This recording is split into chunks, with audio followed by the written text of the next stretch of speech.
The hidden reason Betty White never became a mom. I always assumed I knew Betty White.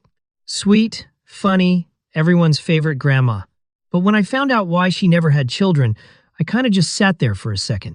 It didn't match the image at all. Most people look at Betty White and see warmth, comfort, that familiar laugh that somehow felt like home. And honestly, I did too. So naturally, you'd think she had a big family behind the scenes, right? That's what surprised me. Because the truth is, she made a very clear, very intentional choice. But not in the way people usually assume. Here's where it gets interesting. Betty loved children. She wasn't someone who avoided the idea of family. But her life, it moved differently.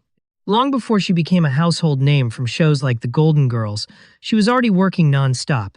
Early television, live broadcasts, radio. It wasn't just a career, it was everything. And I mean everything. She once admitted that if she had chosen to become a mother, she wouldn't have been able to give her full energy to both worlds. And that mattered to her. A lot. Now, here's the part people don't talk about enough. When Betty married Alan Ludden, the love of her life, he already had 3 children from a previous marriage. So, technically, she did become part of a family, just not in the traditional way.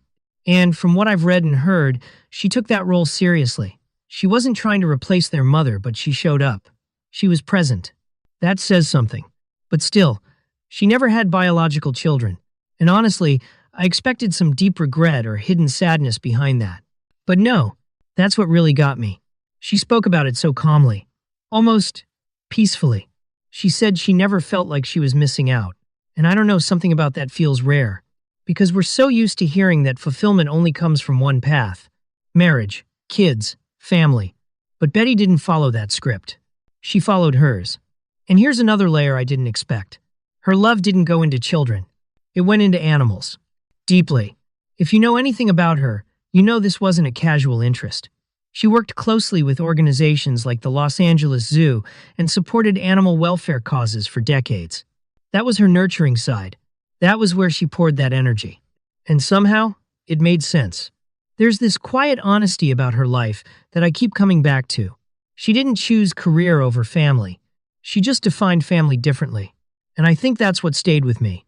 Because when you watch her on screen, laughing, joking, lighting up every room, it's easy to assume she had everything the traditional way. But she didn't. And she was still completely fulfilled. Near the end of her life, people would ask if she regretted anything. You'd expect hesitation, a pause, something. But she didn't give them that. She stood by her choices.